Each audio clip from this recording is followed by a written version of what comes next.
my name is Gary Schotten, and I'm here on our website, Inspiring Better Business, and we hope that these are helpful to you. Today we're going to talk about initiative.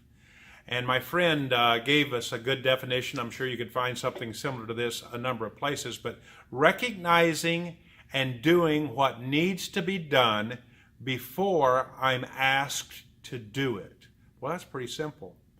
Recognizing what needs to be done and doing it before I'm asked to do it. Well, you know, if you're in the workplace, on a job, in management, ownership, in a business, you've got to have initiative. You've got to be willing to go out, get out of bed, go to work, tackle the problems, realize there's going to be challenges, not be upset with every little bump in the road. You've got to have initiative. And I'm always just a little bit perturbed or set back with somebody that I meet, and I shake their hand and I can tell there's no hard, solid handshake, no confidence, and there's no one telling them what to do, every little move. No one's there to tell them what to do next. And so they stop at the point that they have the last piece of instruction and do nothing. That is not going to work around me. And that's not going to work in a business ownership environment or in an entrepreneurial environment. You're not going to have someone telling you what to do every bit of the way. You're going to have to figure it out. You're going to have initiative to make things happen when nothing's happening. Sometimes you just need to make motion when nothing's happening. Just make something happen, because in doing that, you start the flow and the momentum. Now, don't be ridiculous. Don't take that comment to an extreme. Now, I guess I was raised with a father on a ranch and farm. It was a large ranch, large farm. We had large tractors. We had lots of cattle. We rode horses about every 6 or 8 weeks, and when we did, we didn't ride them again for another 6 or 8 weeks, because we were not rodeo people. We actually moved cattle down a trail. We didn't rope them. We weren't fancy people at all. We had the cattle. We owned them. And so in that, my dad would expect us to take initiative. He gave us a lot of responsibility. I look back now and think of, wow, the responsibility he gave us at very young ages. I don't know if I would have done that. But he gave us, and he expected us to have initiative. A little example. One time, I was probably only 12 years old. I was a big kid. I wanted to drive the tractor. The tractor was safe, and I came in driving the tractor, and I felt so excited that I was smart enough to recognize that we had a flat tire on this piece of equipment that I was pulling in the field. And I proceeded to get in a pickup truck. We could all drive at age 12. That's no problem. We're big enough. We drove into town, into the house, maybe 4 or 5 miles in, and I announced to Dad, wow, we've got a flat tire. And he looked at me square in the eyes and said, you didn't figure out a way to bring in the tire so we could fix it? He was saying, take some initiative. I didn't ever tell you that you should bring in a flat tire, but it makes sense when you think about it. We can't fix the tire if it's still on the implement. We need to take it off the implement and bring it in to get it fixed. That's initiative.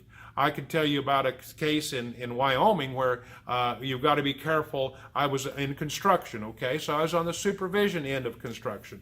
And I'm going to caution some of you bosses that when you have someone that has initiative and willing to take some steps, you can't jump on them for every little move. You can't call every shot. You can't make them subservient to everything you tell them, and then make them feel bad if they do something and it doesn't necessarily work out, or just because you didn't tell them to do it. You're the boss, but you're not the bossy person that's making and stifling initiative. Well, this happened to me. I'm inside with the construction. I was not the construction superintendent at this point. I was an engineer. And we had a superintendent and we had a foreman, and he was a nice guy, but boy was he hard-headed. And he would come in at break time. It was cold outside, and we'd have a cup of coffee, and he'd say, those guys, they don't know anything. And he was talking about the carpenters. I have to tell them everything to do. I got to tell them, put a nail here, and they'd nail it there. And then he'd say, well, now I got to tell them, put a nail over here. I've got to tell them every move to take.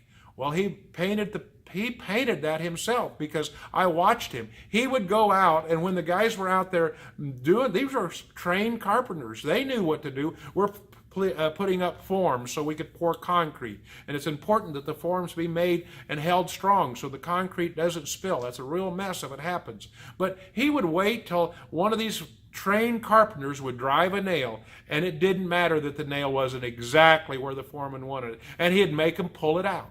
Well, that's not where I wanted that nail. You need it over here. What? And I'm thinking, oh my goodness, are you stifling initiative? You are stifling every bit of initiative. You're making that carpenter say, listen, I'm going to wait till you tell me every place to put that nail, and I'll nail it. And guess what? Those carpenters quit about 3 weeks later. They got tired of it. Let's talk about auto turn. I'm here in one of our manual part of our shop right now. It's where we grind things flat and round. It's called a grinding cell. We have grinding equipment behind me. And so here at our company, we try to instill some kind of a guidelines to say, hey, take some initiative. We expect it. If you're going to get a raise at our place, if you're going to get payroll increases, you're going to be one that takes some initiative to help find ways to do things better.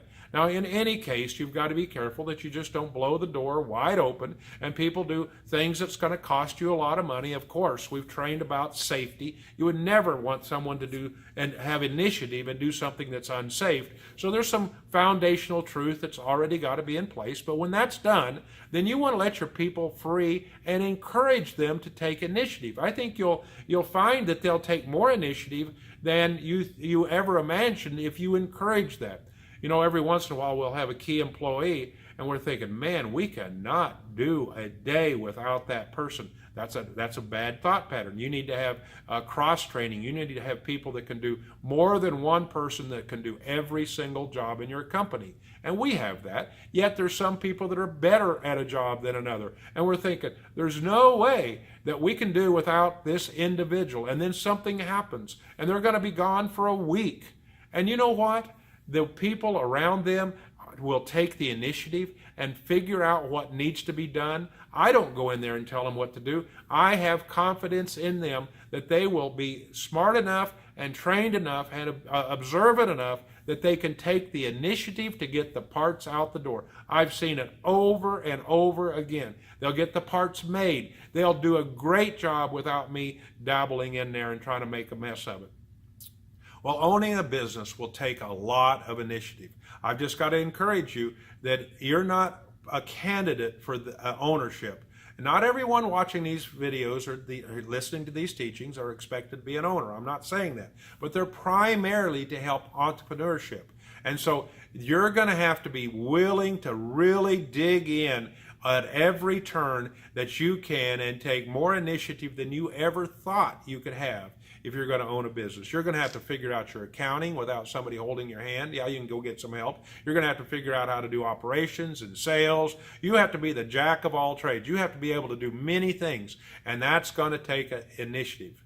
Don't hold people back. Let them go. Let them give them some guidelines, create some systems, but let them have the freedom to create initiative, have initiative. And if you don't, you'll lose them. And then once again, the definition we're using here is recognizing and doing what needs to be done before I'm asked to do that. Thank you for watching and listening. We just ask you to be a part of this in any way you choose, inspiring better business. Thank you.